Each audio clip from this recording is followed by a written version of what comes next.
Necronomicon, oxuyanları dəli edən kitab. Rəvayətlərə görə bu kitab 8-ci əsrdə Abdullah Əl-Həzrət adlı ərəb səyyah tərəfindən Dəməşqdə yazılıb. Orijinal nüsxə heç vaxt tapılmayıb, amma bu gün belə bir kitab müxtəlif adlarla dolaşır. Ərəbin kitabı, ölülərin çağrı kitabı, ölülər kitabı, hətta dəli edən kitab. Onu qorxulu edən təkcə adı deyil, iddialara görə kitab oxuyanın zehninə qaranlıq fikirlər yeridir, insanı dəlilik həddinə, bəzən isə ölümə qədər sürükləyir. Bəs bu kitab necə yazılıb? Əl-Həzrət səhralarda gəzərkən qum altında qalmış qədim ərəblərə aid bir neçə qeyd dəftərçəsi tapır. Onları oxuduqdan sonra ağlını itirir.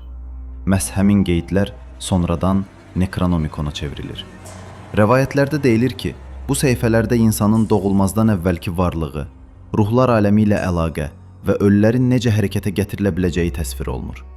Kitab həm də gələcəyi görməyin yollarını açıqladığı üçün öncə görücülər ondan istifadə edir. Amma əsas sual budur. Bu kitab həqiqətən insanı dəli edirmi?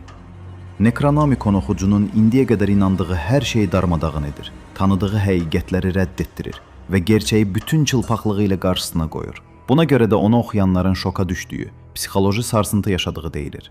Sanki hər səhifə bir qapını açır və içəridə dayanmaq üçün heç bir yer yoxdur. Kitabın müəllifi Əl-Həzrət isə oxucularına belə səslənir. Bu gizli səhifələr Babil yaranmadan əvvəl yaşamış, qədim inanclara xidmət edən rahiblərə aiddir. Yazılar öz dillərində idi. Mən isə insanların oxuya bilməsi üçün onları tərcümə etdim. Bu mətnləri indi mövcud olmayan Ur şəhərinin xarabalıqlarında tapdım. Burada tanrılar arasındakı savaşlardan, rahiblərin gördüyü qorxu və iyrəncliklərdən danışılır. Onların səbəbləri, təbiəti və sayı müqəddəsdir. Bu sözlərə qulaq verin və xatırlayın. Çünki xatırlamaq ən güclü sehirdir. Keçmişi xatırlamaq, gələcəyi görməklə eynidir. Bu yazıları hazır olmayanlara göstərməyin. Çünki dəlilik yarada bilər. Həm insanlarda, həm heyvanda. Və bəlkə də ən qorxulu tərəfi elə budur. Necronomicon oxunduqca deyil, anlaşıldıqca təhlükəli olur.